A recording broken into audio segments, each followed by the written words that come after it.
couple months ago in August, I purchased a World War II helmet, a Canadian helmet at the military surplus in Memram Cook, as well as I purchased an M1 American helmet, as well as a water canteen with the original lining and an ammo belt. And the other week, I got home from college early, and I decided to go and investigate a little more because it's just been sitting on my shelf ever since I got it. I tried it on a couple of times, and I could guarantee I wouldn't want to be wearing that for years.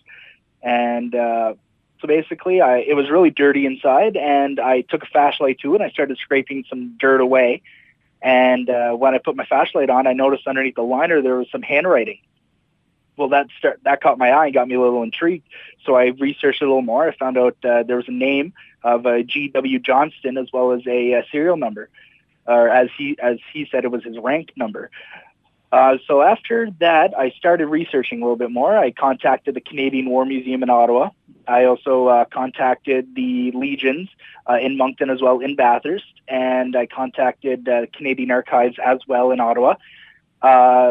I never got a call back from the Canadian Archives, but I did get a call back from the Canadian War Museum with some information on the service number as well as the make of the helmet and whatnot.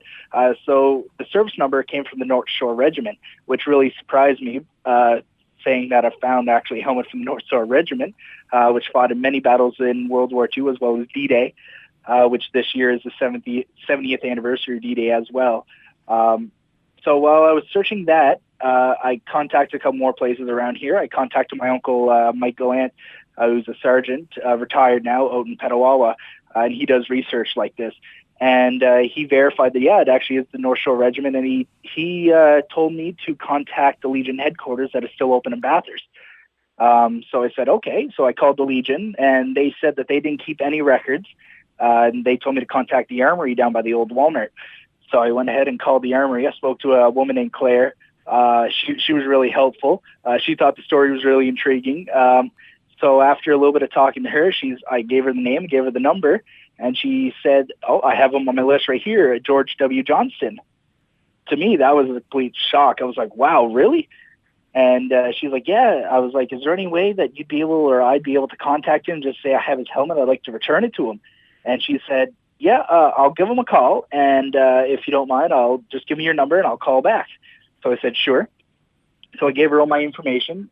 She called, and she called me back roughly 15 minutes later, and she's like, I just spoke to him and his wife named Annie, and they said that they would love to have the helmet back, and she gave me his number, and I called him. We arranged a meeting, and I went down to Norton, which is roughly 10 minutes outside of Sussex, and that's where I met him, gave him the helmet, and been talking to him on and off ever since.